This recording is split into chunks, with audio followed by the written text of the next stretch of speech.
weather's going to turn against us. Pretty gnarly. Where is it? Oh, you lost it? Holy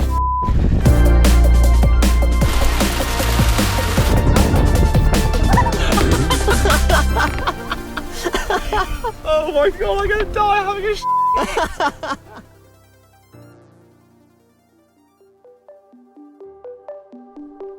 I'm James. And I'm Tom, and we are the Tempest 2. And we rode 3,000 miles across the Atlantic Ocean from the Canary Islands to the Caribbean. We had no experience sailing or rowing to call upon, and no support boat or crew to help us if things went wrong. Over the 2 months at sea, we capsized in the middle of the night, went through a hurricane, and nearly got hit by a tanker.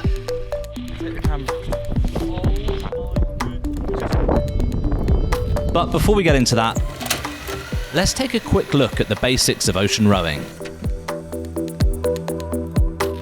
This is our boat, Roberta, our home away from home for 2 months at sea. She's 7 meters long, has a cabin the size of a single bed, and 2 rowing positions. Our routine was fairly simple.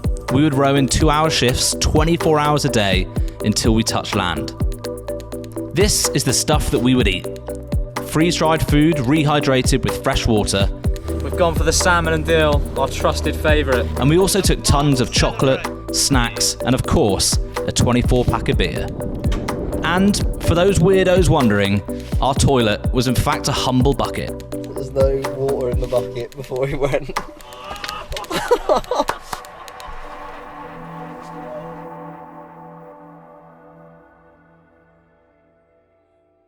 After 18 months of training, we stepped foot onto the boat with a job to do.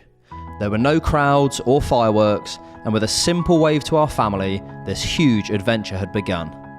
We left excited, full of enthusiasm and adrenaline. However, the reality of the task at hand hit home when the sun went down and we were immersed in darkness. As the sun set, our morale would drop with it. The night was terrifying. Huge pounding waves invisible to the eye, smashing our boat from all angles. As the first week drew to a close, we were struggling. We couldn't sleep, eat, or get used to this insane environment. So it's the middle of the night. I've just come off an absolutely brutal shift. The weather is mental. We've probably got a 30 to 40 knot gust at the moment, but the waves are fucking huge. So it's pretty scary out there. And then, the worst possible thing happened. At 5 a.m, during a huge swell, a rogue wave reared up on our right.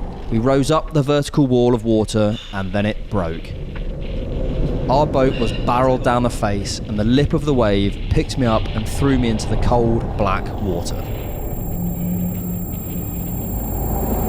The next 5 minutes felt like a dream. Our boat was upside down, I was pinned to the ceiling of the cabin, and James was in the water being pulled away by the onslaught of waves. Luckily, the boat self-righted, and we surveyed the chaos. Right, don't you get them come in here? Our deck was a foot underwater. Where is it? Our spare oars had floated Where away. is it? Oh, you lost it.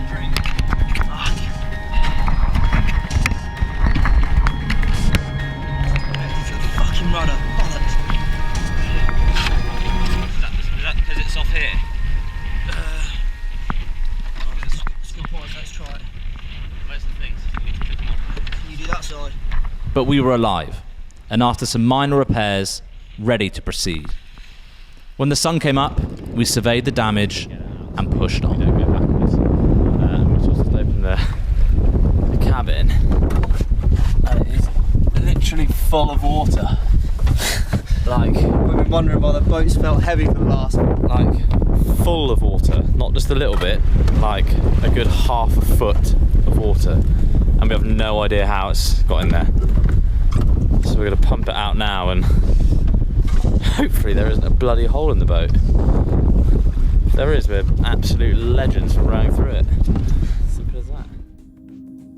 Alongside the scary moments were moments of pure magic. Wildlife would now and again break the monotony of 2 hours on and 2 hours off. We were regularly visited by dolphins, whales. So casual now, and there's another whale there.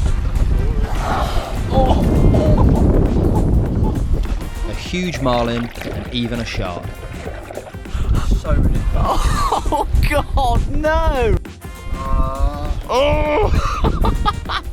That could easily take down this boat if it really, really wanted.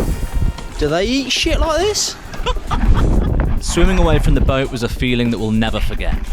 The Atlantic was kilometres deep, 1,000 miles from any land, and just two good friends having the adventure of their lives. Here we go. Pool party, baby. Here we go. And it is crazy to see the boat from this angle and the size of it. Oh God, it feels good. Yes. Halfway through. Exactly halfway through. Got a window of good weather. We are going to punch the next 25 days to Barbados. We were starting now to get in the groove of things, becoming more at home at sea, but our biggest obstacle lay ahead, and we had no idea. Kind of scared that there's 5.5 kilometres of water below me. Yeah, it's all good. We had land support based back in the UK who were giving us regular weather updates. Fun fact, their weather forecasting was wrong 100% of the time, which is actually pretty impressive. We've got good weather until Sunday. They told us about a weather system that was forming. It was nothing to worry about apparently, but it might make rowing a bit tough for a day or two. Yep. That's a downpour. 2 days after that conversation, we went through the first hurricane to form in the Atlantic at that time of year. In the last 60 years, we went straight through the middle of Hurricane Alex. Let's take a look out in the tropics and I'll show you what's going on. We've got a hurricane in the tropics during the month of January. There have only been 4 named storms since we've been keeping records during the month of January. Some of the computer models have it coming pretty close to a Category 2 hurricane.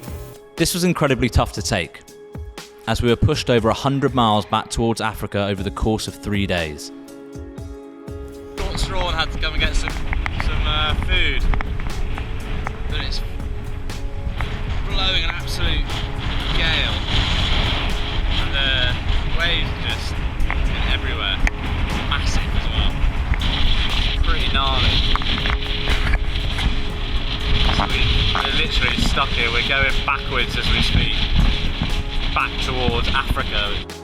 We eventually came to accept our fate here and use the time to rest and recover. Well, as much as you can when you're trapped in what feels like a bathtub in a massive hurricane. Getting bored of being outside in the sun, so yeah, I'm pretty pumped by the whole thing. It's great. Luckily, it is really, really comfy in here, and there's loads of room. Due to bad weather and a lack of sun, we had limited amount of solar charge, and we were unable to power our navigation and communication equipment. Naturally, we prioritised charging our iPad to watch more films. So what we use at the moment, so we've got the 12-volt sockets, which is charging headphones, GoPro batteries. And this led to the closest call of the entire voyage. After exiting the hurricane, the weather remained unsettled in the aftermath of the storm, and soon all of our GPS and safety equipment were dead. Fuck's sake, man. Absolute garbage. We pushed on, battling on the oars into a ferocious headwind, desperately trying to make up lost ground. Our minds focused on nothing but the rhythm of the strokes. Then, out of nowhere, Oh my god. Holy shit. Oh my goodness me! So almost just died. I thought you'd seen a flying fish. So I was just like, holy fuck. And he's like, what? Looked over and that thing's absolutely steaming past us. Oh my god. That's like 100 metres away from certain depth. at sea, a mile is considered a close call. This was the nearest of misses. I cannot believe that. That is ridiculous. After coming through the hurricane, surviving a capsize and flirting with a tanker, we thought maybe luck was on our side. Our mood changed, and we started to grow into the voyage and, importantly, prioritise fun. Thank God we've got Surfer Diesel moustache.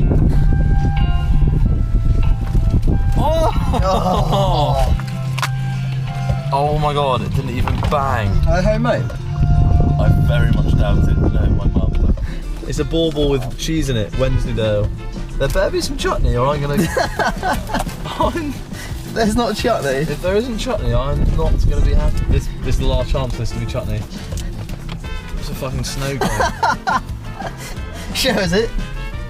Well, it's an amazing snow globe, but... Mum, where's the chutney? I've got to show you this. Check that out.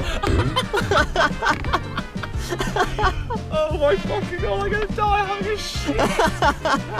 2 more things. 1, there's no water in the bucket before he went.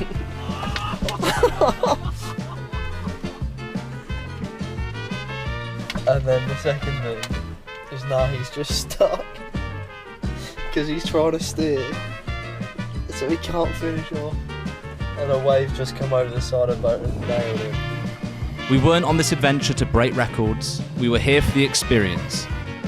So we made that our main priority.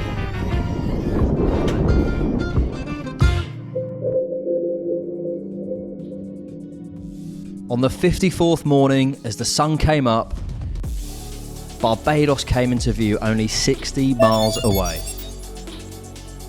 This is where we came from. This is the Canaries, all the way up here. We've travelled all the way down here. And that's where we are now. Dreaming of cocktails and food and clean sheets and showers. We can almost reach it. We're so close. To be honest, there were so many moments on the Atlantic that we thought it could all be over, but somehow we were going to make it. We are on our last night shift ever. And we're coming in hot. Coming in hot. Big moment. Love it. We met a fishing vessel 10 miles off the shore. It was loaded up with a few of our family members, and they guided us through the reef into Port St. Charles. As we rounded the harbour wall, we could see the finish line. Our friends and family were there to welcome us in, and reality hit us like a ton of bricks. We had done it. 2 ordinary friends with no experience rowing or sailing had just spent 2 months completely alone at sea. We were told by hundreds of people we couldn't do it. We were naive, stupid, arrogant, and we had proven all the haters wrong. The physical changes were obvious to see. The beards, the tans, the weight loss. But the biggest difference when we stepped on land We're here. We literally can't walk. This is mental. was that we had realised what we were truly capable of. Oh my god. It feels so bizarre.